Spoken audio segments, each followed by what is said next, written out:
La Dirección Regional de Educación presenta.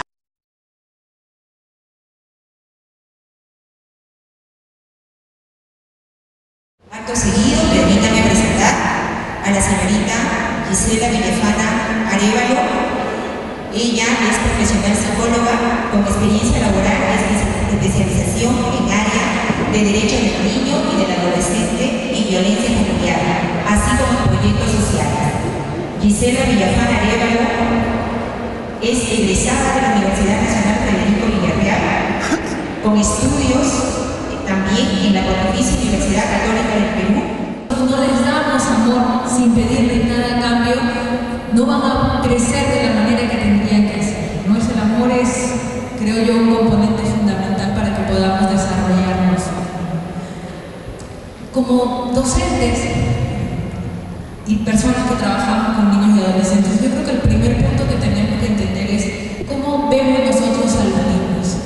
La percepción de niños ha ido cambiando con el tiempo, aunque todavía algunas personas nos ven como objetos y no como sujetos de derecho, ¿verdad?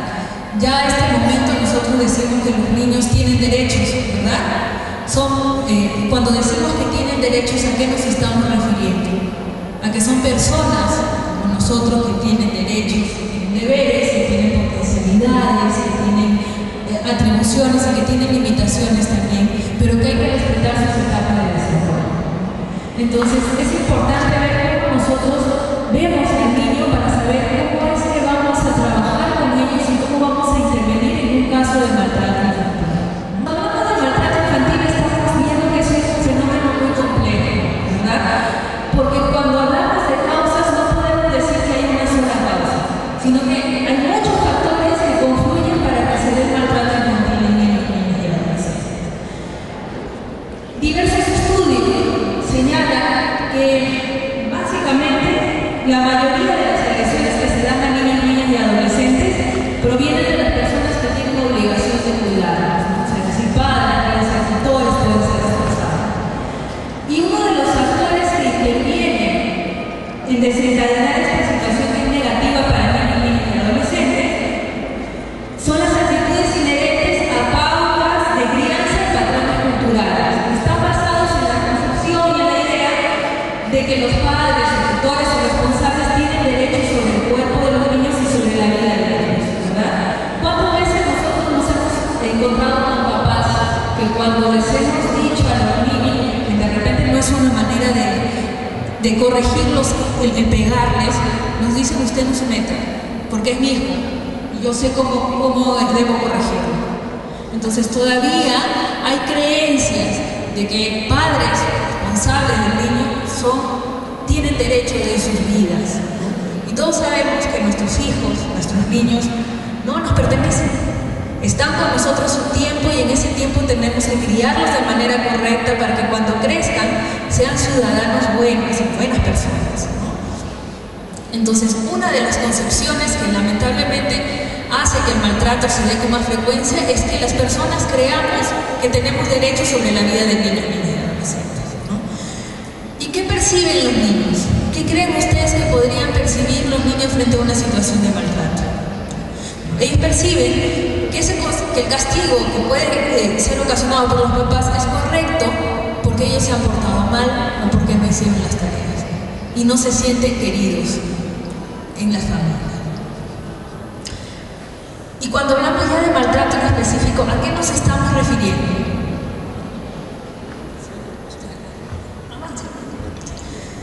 A toda acción o omisión que va a ocasionar un perjuicio en el desarrollo físico, psicológico y social del niño. Y esta acción o omisión puede ser producida por quienes, por individuos, por instituciones, ¿no? O por la sociedad en su conjunto. Y supone un descuido o falta de consideración de derechos de niños, niñas y adolescentes. ¿Cuántos tipos de maltrato hay? Se han clasificado, digamos, en 4, ¿no? Maltrato del tipo físico, psicológico, abuso sexual y negligencia. Entonces, yo sé que por ahí todos, por no decir, la mayoría, por no decir todos, hemos tenido algún niño que ha sido víctima de algún tipo de maltrato. Y ahora vamos a ver qué es lo que podemos hacer cuando se presentan estas situaciones en nuestro centro educativo, ¿no? Entonces, cuando hablamos de maltrato físico, estamos hablando de cualquier acción accidental o no, cualquier acción que sea accidental o que no sea accidental, por parte de los padres, los tutores o los responsables del niño, que va a provocar un daño físico o enfermedad en el niño o lo va a colocar en un grave riesgo de padecer maltrato, ¿no? Entonces, vamos a ver un poquito más adelante lo que son indicadores, les voy a ir definiendo cuáles son los tipos, ¿no? Respecto al maltrato psicológico, es todo tipo de hostilidad verbal, que sea crónica o en forma de insulto, de desprecio, crítica o amenaza de abandono, ¿no? O constante bloqueo de las iniciativas de interacción del niño, ¿no? Ya sea con sus pares o en su familia, por parte de cualquier miembro de la familia. Cuando hablamos de abuso sexual, es cualquier clase de contacto sexual de un adulto con un niño, donde el primero va a poseer una posición de poder o va a tener autoridad sobre el niño. Y el niño puede ser utilizado para la realización de actos sexuales o como objeto de estimulación sexual. Y finalmente, el maltrato por negligencia. Las necesidades físicas básicas del niño, como son alimentación, vestido, higiene, vivienda, no son cubiertas por las personas que lo están atendiendo. Entonces, en estos 4 tipos de maltrato que vemos, ¿cómo podemos detectar? En este punto, el docente tiene gran importancia. ¿Por qué? Porque es quien está con mayor tiempo, pasa mayor tiempo con el niño, ¿verdad? Nosotros en el colegio podemos ver o comparar entre niños cuáles son las actitudes, los comportamientos, o si nuestro niño iba actuando de cierta manera, en qué momento empieza a cambiar. Porque de repente se dio una situación. En los casos de abuso, por ejemplo, tenemos niños que son muy extrovertidos, que son muy alegres, y de momento a otro, cuando se da una situación de ese tipo, simplemente cambian.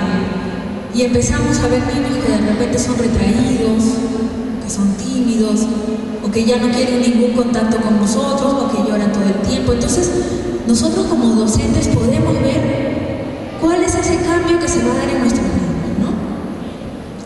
¿Y qué es detectar finalmente? Entonces, es reconocer o identificar la existencia de una posible situación de maltrato infantil, ¿no? Tenemos que estar bien atentos a qué indicadores se van a ir presentando para que nosotros podamos saber si se está presentando maltrato infantil en uno de nuestros niños.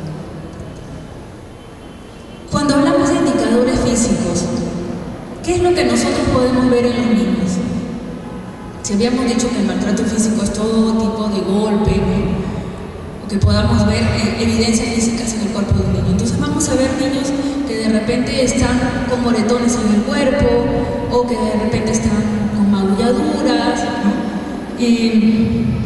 Moretones en diferentes partes del torso, quemaduras, porque a veces los papás dicen, bueno, se ha orinado, ¿no? Y lo sientan en ladrillos calientes.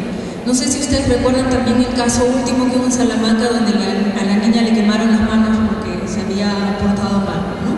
Entonces, vamos a empezar a ver ese tipo de indicadores físicos en nuestros niños. Entonces, ahí podemos ver de que se está dando un maltrato de tipo físico. Por ahí de repente también los niños vienen con fracturas. Cuando hablamos de indicadores de comportamiento, ya hablamos de un maltrato psicológico, aunque obviamente un maltrato físico va unido al maltrato psicológico, ¿verdad? ¿Qué estamos viendo? ¿Cómo se comporta el niño? El niño empieza a comportarse de repente con mucha cautela, evita ya hablar de él, se muestra tímido, o también puede mostrarse agresivo con los compañeros. Yo recuerdo cuando coordinaba con el colegio también en el distrito en el que trabajaba, con el inicial, y los profesores me decían, no, los niños le pegan a sus compañeros. Ahorita estamos escuchando con mucha más frecuencia el tema de bullying, ¿verdad? Y este tema de bullying, ¿por qué se da? Porque es probable que estos niños también, quizás ya adolescentes, en casa han estado siendo víctimas de maltrato en algún momento, ¿no? Entonces, hay un componente psicológico, obviamente, en todo maltrato físico. ¿Qué más vamos a ver en comportamientos con los niños, no? De repente son hiperactivos, no pueden estar tan quietos, están corriendo de un lado para otro, están amenazando a sus compañeros para obtener algo que deseen, ¿no? Pueden ser líderes en conductas antisociales, ¿no? Así como nosotros tenemos líderes positivos, también tenemos líderes negativos. O de repente se enfada muy rápido, hace berrinches, hace rabietas, por ahí también de repente coge la lonchera de los amigos, ¿no? Entonces vamos a ir viendo cambios en ese comportamiento. Si es que el maltrato va en aumento, vamos a ir viendo que el niño va cambiando también, ¿no?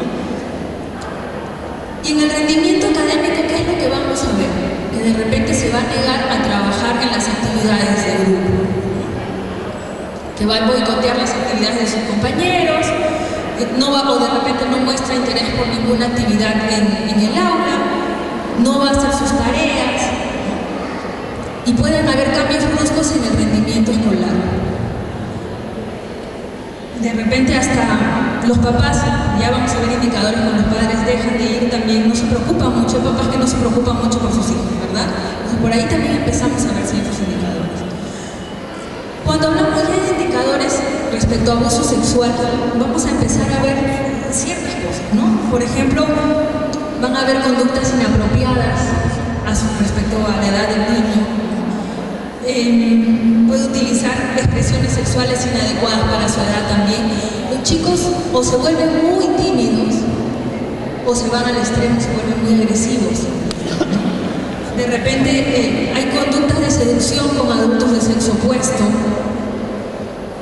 conductas de miedo también puede haber con personas del sexo opuesto.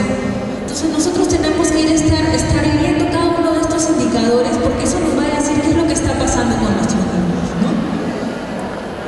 Y cuando vemos por negligencia, vamos a ver a esos niños que de repente en la alimentación vienen sin desayuno, los papás no le han dado de comer, tienen problemas de desnutrición. Cuando hablamos de negligencia en la parte de vestido, de repente estamos en invierno y vienen con ropa de verano, no tienen una ropa de acuerdo a la estación, pues están cochinos, están sucios en su higiene, ¿verdad? Tienen piojos, entonces estamos hablando de un maltrato por negligencia. Y en los padres, ¿qué vamos a ver en los papás? Entonces, que manifiestan su convicción de que ellos son dueños de los niños, que ellos tienen derecho a hacer lo que quieran con los niños y a corregirlos de la mejor manera. Entonces utilizan el castigo físico como una forma de corrección. También tienen creencias o expectativas exageradas sobre los niños, tienden a culpabilizarlo o a despreciarlo sobre algunos aspectos, ¿no?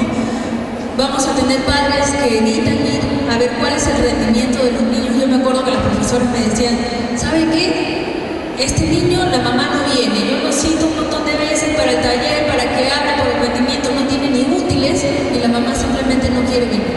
Ya se le ha llamado un montón de veces, se le ha citado y los papás no vienen. Entonces nosotros podríamos estar viendo ahí que hay un tema de negligencia por parte de los niños. Ahora, ¿qué hacemos frente a esto?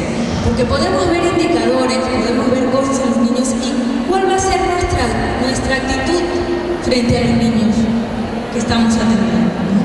¿Cómo nosotros como docentes vamos a preocuparnos por eso? Entonces, es importante, como les decía, que entendamos primero que el niño necesita sentirse escuchado, que si yo voy a contarte el problema por el que yo estoy pasando, yo quiero saber que tú como adulto me vas a escuchar, porque muchos niños tienen miedo a comentar lo que les está pasando. Entonces, si se da de esta forma, nosotros como adultos tenemos que estar bien atentos para poder saber para poder escuchar lo que el niño nos va a decir.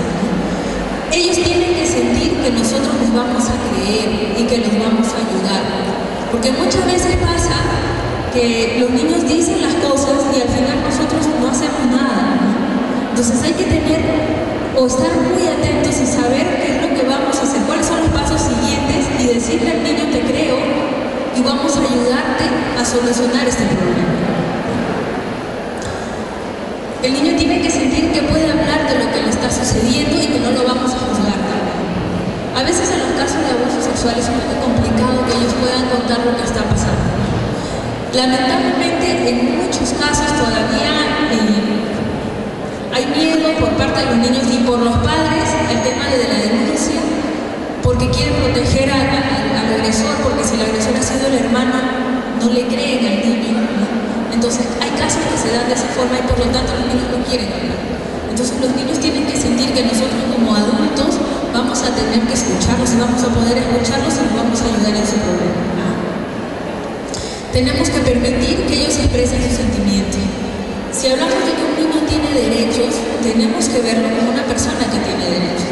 Si nosotros queremos acercarnos a un niño que es muy tímido porque ha vivido problemas de este tipo, hay que pedirle permiso, ¿no? A veces uno, cuando viene un niño a consulta o está con ustedes y los vemos como muy indefensos, nos da ganas de abrazarlos, ¿verdad? Porque los vemos tristes, entonces queremos ir a abrazarlos y decirles, yo te voy a cuidar, yo te voy a proteger. Tenemos que evitar eso. Tenemos que pedirles el permiso para saber si quieren, porque el niño que ha sido maltratado tiene problemas a nivel de contacto físico. Y en este punto es importante la actuación de ustedes, porque ustedes están atendiendo niños pequeñitos, ¿no? Y para los niños pequeños, los niños de educación inicial, los profesores son los segundos papás. Ustedes se convierten en sus segundos padres o segundas madres. Si yo no tengo un buen referente en casa y llego a mi salón y tengo una profesora que me da mucho cariño, que está pendiente de mí, entonces yo voy a poder expresarme con mucha confianza, confiar en esa persona y contarle lo que está pasando. Pero si por el contrario la profesora no es muy empática, o sea, yo tengo en mi casa a alguien que me maltrata y en el colegio tengo a alguien que no me entiende. Entonces es importante eso, ¿no? Y qué importante también es la labor de ustedes, porque los niños que llegan por primera vez a un colegio, que están en formación, esperan recibir justamente eso que de repente tienen en casa y lo reforzamos, o que no lo tienen y que lo voy a recibir. Entonces, es importante pedirles permiso a los chicos y dejar que ellos hablen en el momento que tengan que hablar. Entonces, un niño finalmente tiene que saber que su relato va a ser escuchado y que finalmente se va a hacer algo por él. Ahora yo les digo, ¿no? Muchas veces cuando uno hace una denuncia, ya vamos a hablar de lo que se hace después, y a veces, algunos casos, por más que se ha denunciado, no terminan como uno quisiera, ¿no? ¿Por qué? Porque X factores. El niño tiene que saber que nosotros hemos hecho hasta lo imposible por ayudarlo, por estar ahí con él, para que entienda de que no está solo, a pesar de los resultados que puedan dar. Nosotros desde el Estado estamos buscando justamente que la atención sea de manera integral. Eso quiere decir que para trabajar con niños no solamente desde un aspecto, sino tienen que estar todos los sectores involucrados, porque estamos hablando de personas que están en pleno desarrollo, ¿verdad? Y que necesitan no solamente de un aspecto de la educación, un aspecto en su desarrollo, sino necesitan de todas las áreas. Entonces es importante que nosotros podamos entender y el niño pueda entender que va a ser escuchado y que van a haber otras personas que a su vez van a ayudarlo a resolver este problema para que cese. Entonces, ¿quiénes pueden denunciar una situación de maltrato? Nosotros hemos visto, les decía yo, como profesores, ustedes pueden ver por indicadores qué está sucediendo con un niño. ¿Qué hacemos una vez que sabemos que está sucediendo algo así? Es importante que nosotros primero veamos toda la historia familiar, convoquemos a los padres. Algunos casos de maltrato que de repente son, digamos, leves, que recién han empezado a darse, sucede porque los papás no tienen patrones de crianza. Es decir, a mí me pegaron, entonces yo voy a hacer lo mismo. Pero si yo trabajo con esos papás y les enseño otras formas de corregir al niño, y ellos están en una disposición, yo voy a ver que hay un cambio en la familia, ¿no? Entonces mi intervención de repente empieza por llamar al papá y averiguar qué es lo que está sucediendo. Puedo trabajar con usted, investigar lo que sucede. Si yo me doy cuenta que es una situación justamente de ese tipo, porque no han aprendido otra forma de corregir, yo puedo enseñarles de repente conectar con algún psicólogo, si ustedes tienen escuela de padres, ¿no? Y les enseñamos alguna otra forma de corrección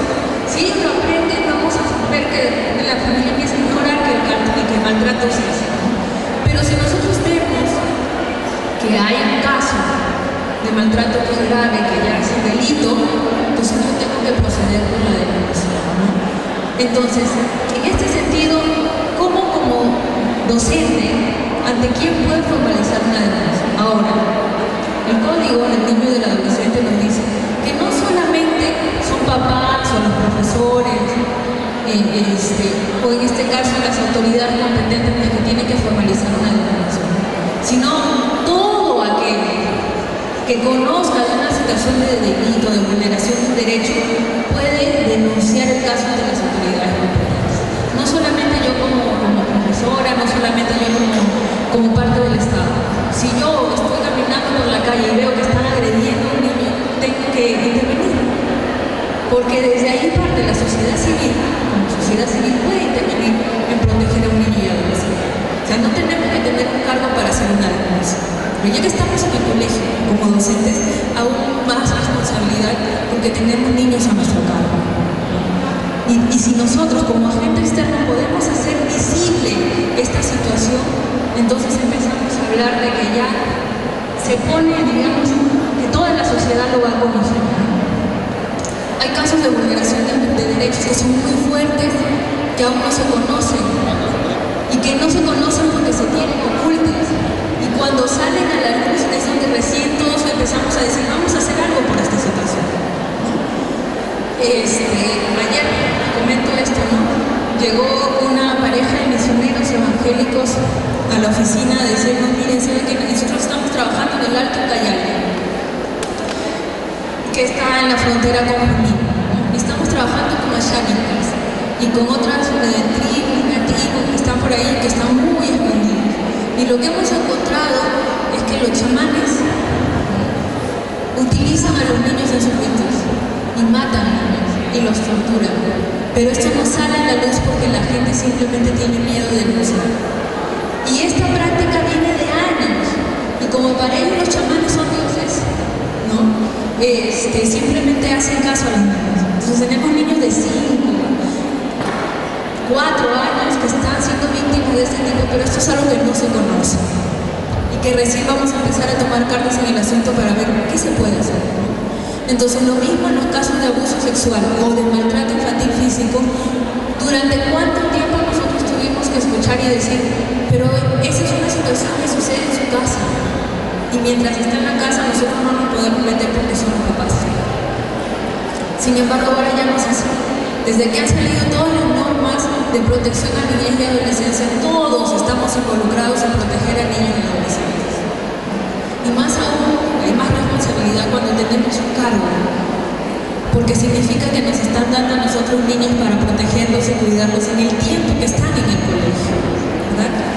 Entonces, ¿cuál es la ruta a seguir? ¿Cómo nosotros como docentes hacemos? Como les decía, primero vamos a averiguar con los papás, ¿no? A ver qué es lo que está sucediendo. Si yo veo que es una situación que puede corregirse desde el colegio, lo trabajo en el colegio. Si yo veo que es una situación que tiene que denunciarse, tengo varias instancias. Una es la denuncia. Ustedes han escuchado hablar de la Defensoría Municipal del Niño y del Adolescente. Es más, la otra propuesta que tengo para ustedes también es la creación de defensorías escolares. Así como la de UNA, que es un modelo municipal, hay también la posibilidad que dentro del colegio se cree una defensoría escolar. Y para eso hay ciertos requisitos. Pero puede crearse así. A nivel nacional existe un montón, no les puedo decir ahorita la cifra, pero existen varias defensorías escolares que están funcionando, ¿no? Que tienen muy buena acogida. Yo estuve en Ventanilla, un colegio de educación inicial también, y la directora está muy comprometida y tienen todo su equipo de defensoría escolar y ellos hacen caso, atienden casos, ¿no? Y ya saben cuál es la ruta de atención.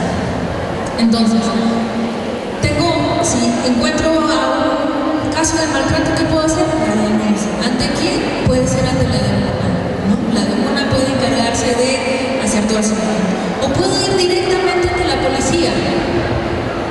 Voy ante la policía para que la policía ordene los exámenes médicos legales o psicológicos, y en base a eso se inicie todo el proceso. Si no, la policía puede ir directamente a fiscalía también, ¿no? El fiscal inmediatamente tiene que abrir un proceso junto con policía y empezar a investigar este caso. Entonces, esas son las rutas de atención. Yo puedo ir ante la Defensoría Municipal, puedo ir ante la Fiscalía, puedo ir ante la Policía y hacer la denuncia de un caso así. Entonces, ellos como autoridades competentes lo que van a hacer es abrir una investigación, solicitar los exámenes médicos, legales, psicológicos, forenses también, para poder ver qué es lo que está sucediendo con el niño y cómo se va a actuar y cuál va a ser el proceso, ¿no? Entonces, yo puedo formalizar mi denuncia de este tipo. Entonces, ese es un caso que nosotros veamos ya de maltrato infantil. Pero la otra parte que es importante es el tema de la prevención, que es el tema de cómo prevenimos que estas conductas sigan sucediendo, ¿no? Por un lado, el trabajo con padres es fundamental. Es poder trabajar en escuela de padres. Yo sé que para nosotros a veces el tema de la escuela de padres es un poco complicado, ¿verdad? A veces uno lo cita y no viene. Yo también he pasado por eso. O los que vienen son los papás de los chicos que están bien, ¿cierto? Y los que están mal no vienen. O si se te ocurre por ahí juntar fondos y vas a rifar algo, ahí se aparecen toditos. Entonces yo sé que nosotros hemos hecho un montón de estrategias para que los papás vengan, pero yo creo que no hay peor lucha que la que no se hace. Y si nosotros estamos ahí constantes, todos los días trabajando en esto, tratando de hacerles ver a los papás, lo importante es que vean a sus hijos como personas con derechos, poco a poco vamos a ir cambiando el pensamiento que hasta ahora ha venido imperando sobre los niños, ¿no? Entonces tiene que ser una intervención constante. Entonces tenemos por un lado el tema de prevención y por otro lado el tema de atención de casos. Yo sé, como les decía, hay situaciones en las que son muy fuertes y a veces nos da miedo denunciar también. Yo estuve alguna vez en Madre de Dios y hablaba con docentes también, me decían, señorita, pero ustedes hablan de la denuncia, pero sin embargo cuando nosotros hemos querido denunciar algunos casos, los papás nos han dicho que nos van a matar. Entonces, ¿qué hacemos? La denuncia también puede ser anónima, o sea, no es necesaria. Si yo veo que es una situación muy peligrosa para el niño y para mí también, puedo llamar por teléfono a la policía y ellos tienen la obligación de tomar mi denuncia o ante la de una, ¿no? O sea, pero hay que encontrar un medio para proteger a ese niño. O sea, ni siquiera por miedo nosotros podemos decir no porque me van a matar. Les digo, eso pasa más que nada en lugares donde la presencia del juez o del fiscal no existe. Entonces, hay comunidades que están bien alejadas, para llegar tienes que ir por río, para llegar tienes que ir caminando muchas horas, entonces sucede esta situación, ¿no? Entonces nosotros que estamos acá, en una región que quizás hay más facilidad de contar con las autoridades, tenemos mucho más recursos que los que tienen otros profesores. Entonces eso nos tiene que llevar a nosotros a ver cómo vamos a actuar en este tipo de casos. Si nosotros podemos intervenir, tenemos que hacerlo. Es algo que se lo debemos a los niños. Es parte de nuestra vocación también. No solo como maestros, sino también como padres. La forma en que criemos a nuestros hijos, los valores que le demos, la forma en cómo ellos aprendan a ver la vida, va a definir el tipo de personas que sean más adelante. Y eso tenemos que tenerlo claro primero nosotros, porque si no lo tenemos claro nosotros, que somos los que educamos, para el niño tampoco va a estar claro. Entonces es importante que nosotros podamos entender estas cosas y podamos saber cómo vamos a ir tocando la vida de los niños.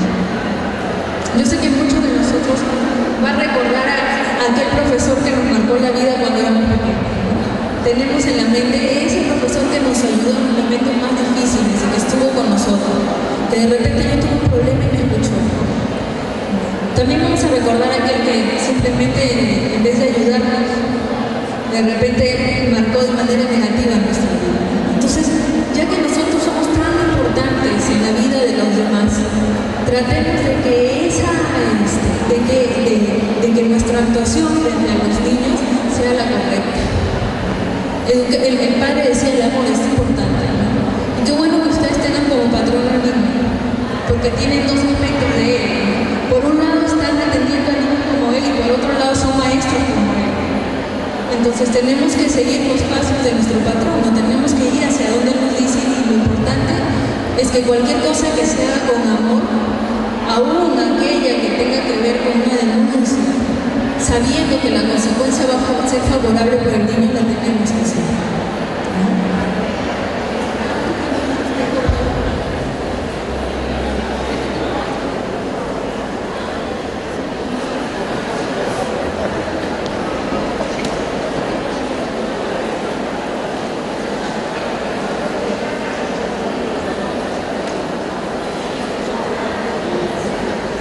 Bien, entonces he tratado de hacerlo de manera sucinta. Hay muchas cosas más que hablar, pero si no me embarco después me voy para otro lado.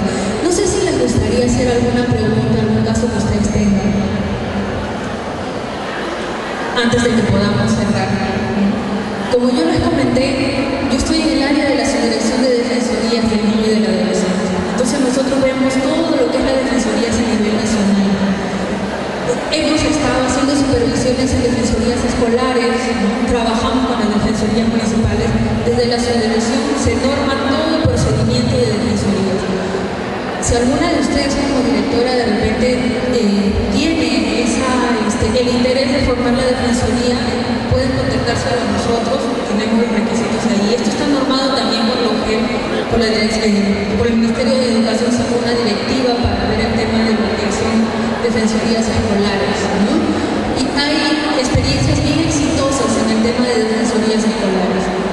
Como que también hay algunas en que si no hay compromiso del director no funciona.